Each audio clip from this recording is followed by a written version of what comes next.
नमस्कार, मी doctor Pravin गडसिंग, paediatric surgeon म्हणजे लहान मुलांचा सर्जन. आज आपण एक खूप कॉमन अशा आजाराबद्दल बोलणार आहे, अपेंडिक्स. खूप जणांनी असं ऐकलं असेल की त्याचा अपेंडिक्सचा त्रास झालेला आहे, अपेंडिक्स आहे आणि त्याचं ऑपरेशन करावं लागेल. तर हे अपेंडिक्स काय नवीन उगवतं का, खूप जणांचे प्रश्न असतात. किंवा अपेंडिक्स अचानक कसं काय झालं. तर अपेंडिक्स हा शरीरात प्रत्येकाच्या असणारा एक भाग आहे.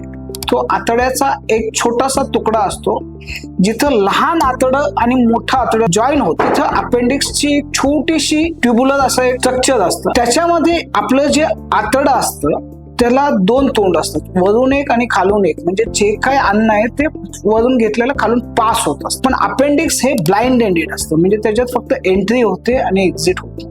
ह्या अपेंडिक्स मध्ये जर घाण जाऊन अडकली तर ती घाण परत माघारी येऊ शकत नाही. त्याच्यामुळे अपेंडिक्स मध्ये इन्फेक्शन व्हायला लागतं आणि ते इन्फेक्शन झालं की पू तयार होतो आणि अपेंडिक्सला सूज येते. ह्याला आपण अपेंडिसायटिस म्हणतो. आणि अपेंडिक्सला कधीच ऑपरेशन करायचं नसतं, पण अपेंडिक्स मध्ये ज्यावेळेस इन्फेक्शन होऊन त्याचं अपेंडिसायटिस मध्ये रूपांतर झालं असतं, तर तेव्हा आपल्याला ते ऑपरेशन करून ते काढावं लागतं. आता हे अपेंडिक्स जर आपण काढलं ना तर काय होईल, ती जी अपेंडिक्स मधली घाण आहे ती फुटून परफोरेटेड अपेंडिक्स होऊन शरीरामध्ये सगळा पू आणि विषबाधा तयार होऊ शकते.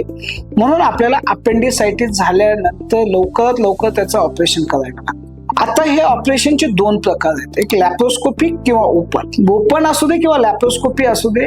हे ऑपरेशन खूप छोटंसं असतं, हार्डली 1 ते 2 इंचाच्या इन्सिजन मधून केलं जातं आणि दुर्बिणीमध्ये 3 दुर्बिणीचे होल्स असतात, त्याच्याद्वारे आपण हे अपेंडिक्सचं ऑपरेशन करू शकतो. अपेंडिक्सचं ऑपरेशन जर वेळेत केलं नाही तर काय होऊ शकतं, तर जसं सांगितलं, हे फुटून शरीरामध्ये विषबाधा आणि इन्फेक्शन पसरून जाऊ शकतं. आणि जी छोटीशी गोष्ट आहे ती मोठी होईल. म्हणजे उदाहरणार्थ जर द्यायचं म्हणलं, एका पिशवीमध्ये माझ्या घाण आहे, ती उचलून मला घराच्या बाहेर ठेवायची, तर ती खूप सोपी असते, कारण की ती घाण एकवटलेली असते आणि त्या पिशवीत असते. जर ती पिशवीच फुटली आणि घरात सगळी घाण सांडली तर काय होईल, आधी मला ती सांडलेली सगळी घाण साफ करायला लागेल आणि ती परत दुसऱ्या पिशवीत टाकून ती बाहेर नेऊन टाकायला लागेल. सेम फुटलेल्या अपेंडिक्स मध्ये काय होतं, ती अपेंडिक्सची जी घाण आहे ती पोटाच्या आतमध्ये जमा होते आणि फुटायच्या आधी ती फक्त अपेंडिक्सच्या आतमध्ये असते. म्हणून हे दोन्ही ऑपरेशन, जे साधं अपेंडिसायटिसचं ऑपरेशन आणि परफोरेटेड अपेंडिक्सच्या ऑपरेशन मध्ये हा खूप मोठा फरक आहे. आणि अपेंडिसायटिस मध्ये जर घाण अडकली असेल, ज्याला आम्ही अपेंडिकोलिथ म्हणतो, तर अशा वेळेस औषधांवर अपेंडिक्सचा इलाज करण्यापेक्षा ऑपरेशन करून अपेंडिक्स लवकरात लवकर काढलेलं कधीही योग्य आहे. अन्यथा ते फुटल्यानंतर जे छोटं ऑपरेशन आहे ते मोठं होऊन जाईल. काही लोक म्हणतात, डॉक्टर औषधं देऊन, इंजेक्शन देऊन बरा होऊ शकतो का.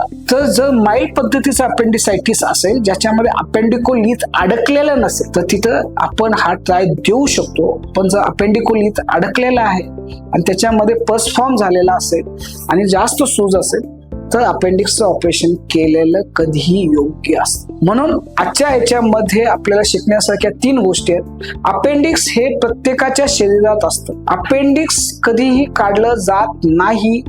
अपेंडिसायटिस झाल्यानंतरच ते अपेंडिक्स काढलं जातं. म्हणून अपेंडिसायटिसला ट्रीटमेंट आहे, अपेंडिक्सला ट्रीटमेंट करायची गरज नाही. सो अपेंडिक्सवर जर काही आजार असला तर त्वरित संपर्क करा. कुठल्याही तुमच्या लहान मुलांच्या डॉक्टरांकडे किंवा सर्जनकडे संपर्क करून त्याच्यावर लवकरात लवकर इलाज करा. आणि तुमच्या बाळाचं आयुष्य हे हमेशा निरोगी राहावं हीच आमची इच्छा आणि always best luck, best wishes for that. आणि आमच्या चॅनलला जास्तीत जास्त लाईक करून, सबस्क्राईब करून हा व्हिडिओ जास्तीत जास्त लोकांपर्यंत पसरवा, जेणेकरून लोकांना अपेंडिक्स बद्दल जास्तीत जास्त माहिती पडेल. धन्यवाद आणि परत एकदा निरोगी आयुष्याच्या खूप खूप शुभेच्छा.